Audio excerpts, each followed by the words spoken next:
I'm Neil Kapoor, a people development coach, consultant, public speaker and an author, providing solutions to businesses in their people development journey to impact the business results. One of my favorite statements is behavioral change is evolutionary, not revolutionary. Evolution, it is a gradual change, adaptation, progression and structured, whereas a revolution is drastic, disruptive and a momentous change. Developing your skills around building a behavioral change that requires time and patience, along with the steps involved in the development. If you want to bring a change in yourself, it would be important to watch this video till the very end and keep taking pointers around the skills which you would want to develop. Now, before we proceed with the discussion, it is important that you subscribe to this channel and press the bell icon to stay updated about the new videos which keep releasing. So, press the subscribe button and the bell icon for getting the notifications. Do you know, the communication starts much before it actually does. Interesting, huh? This gets initiated by the actual impression, and this impression is formed by how you look even before you start speaking. Whether it is when you meet someone new, maybe a client, an interviewer, any other person, or when you reach the public stage. What is the time it takes to form this impression? This time, it is a meager 3 to 5 seconds. What? Just 3 to 5 seconds? You might think. But yes, this is all the time you have to form your initial impression. To form this impression, your physical appearance impacts it by 20%. The remaining 80% is formed by how you appear, what type of clothes you're wearing, and how you carry yourself. All of this gets impacted with your positivity. When you are feeling positive, the confidence gets reflected on your face. When you're confident, you meet the person in front of you with enthusiasm. This is a deep topic, which is one of the important parts of communication, and it is known as body language. I will cover this component of communication in part 2 of the topic. One of the important aspects to remember is that you should have an open body language. There are different body postures and facial expressions which play a role in the same. What are these? Just hold your horses. I will get back to it in some time. Communication is a basic skill which plays a big role in every single aspect of our lives, whether it is personal or professional. Many times you would have thought, I just wish I could speak more effectively, or maybe I hope I am also able to address the public with the full confidence and conviction as per your favorite leader. All of this can be done, and the most important aspect is your self-confidence. With that, your communication, working practice, habits, everything changes. This is a topic which I have covered in another video on my channel. You can browse through this channel to view that video, which is around building your self-confidence.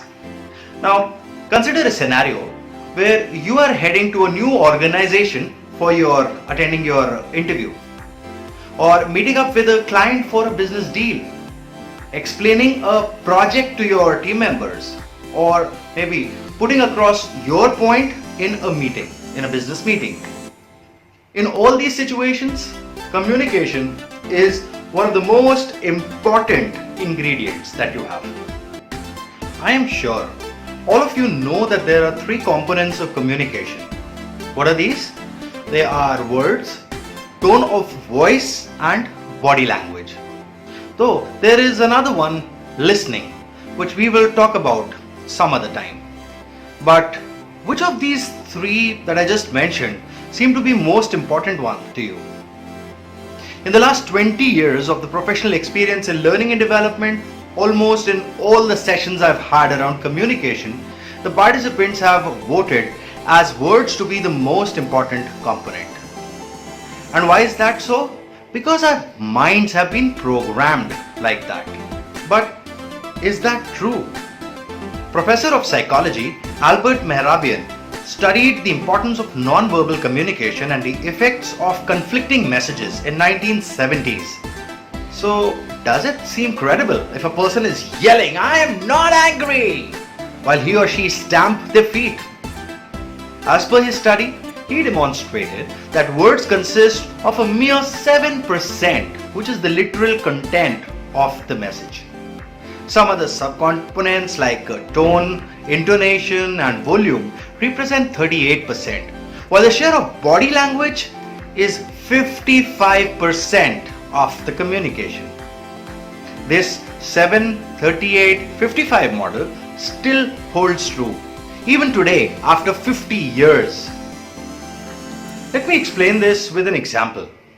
You are addressing one of your team members and want to inform him about the efforts being made by him to pull up his dipping performance. Your efforts are not getting results for you. Your efforts are not getting results for you. Your efforts are not getting results for you. Now, consider these three sentences. Same words, but the way they were expressed made a difference. The first one in the normal tone is just for information purpose. The second time, it was in a teasing tone, as if you were trying to tease your team member, to coax him or her to put in that extra effort. Or maybe you think it is you who can help him or her, not only the results. Well, was it an appraisal discussion? The third one is something so common in the workplace, whether it is sales, operations or any other function. It is usually the tone which we hear from the managers who are addressing their teams. Do you think all of the three that we just heard, they will provide you with similar results? Think. While I was speaking these three sentences in different tones, did you also observe my body language, my facial expressions and my body posture? Whenever you are in a conversation with anyone, it is very important to get two things right. First one, clarity of thought. Second, the ease of understanding. Using these in your oral communication also impacts your nonverbals. Many times you are unable to convey your message effectively because either you are not clear about the message you want to convey, or whatever you are trying to express, that is not being understood by the listener in the same manner as you intended it to be understood. I get this response while discussing with the participants that they are crystal clear in their communication. It is actually the team members who are unable to comprehend whatever they are telling them, and which is actually hampering the performance level. In case you are expressing yourself clearly, it must be unclear to maybe 5%, 10%. Why is it that 80% or maybe anything around above 50% of the team members do not understand you? If that is the case, it is time for you to develop your skills around communication. I, Neil Kapoor, provide communication training and coaching to individuals and organizations. If you, your team or your organization have any such requirement, please feel free to connect with me for a development assignment. I am also conducting webinars around different topics and that you can register yourself in the Neil Kapoor Learning Community or NKLC by clicking the link given in the video details. It is important that before the words come out of your mouth, you should think about why you want to communicate, what you want to communicate, and of course, how you want to communicate. Though there are the where and the who aspects also which you need to consider. The second aspect is to know about the audience whom you address. It can be 1, 2, 10, 100 or as many. Till the time you know the understanding of your audience and keep checking during the interactions with them about the comprehension of the point of discussion, it would aid you in effective communication.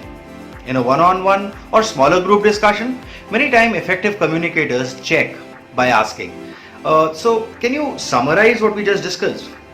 Or maybe in public speaking, you will need to develop your skills around reading the facial expressions and the body language. Whenever you communicate, it would be important to match the understanding level of the person, their thoughts, what is running in their mind. Effective communicators gauge these during the discussion and then alter their tone, pitch, pace and the other sub-components so that they are able to reach clearly to whom and how they want to reach out to. The next aspect which you need to consider is the 38% or your tone of voice. As per the example which I shared earlier, some words expressed in different tones lead to different mindset and thus impact the results. So if you control the voice, it would impact your performance as well. There are many sub-components of this which I would like to cover in another video in detail, and of course which I do during the ACE or Achieve Communication Excellence webinar sessions. Friends, that's all for the first part of the discussion.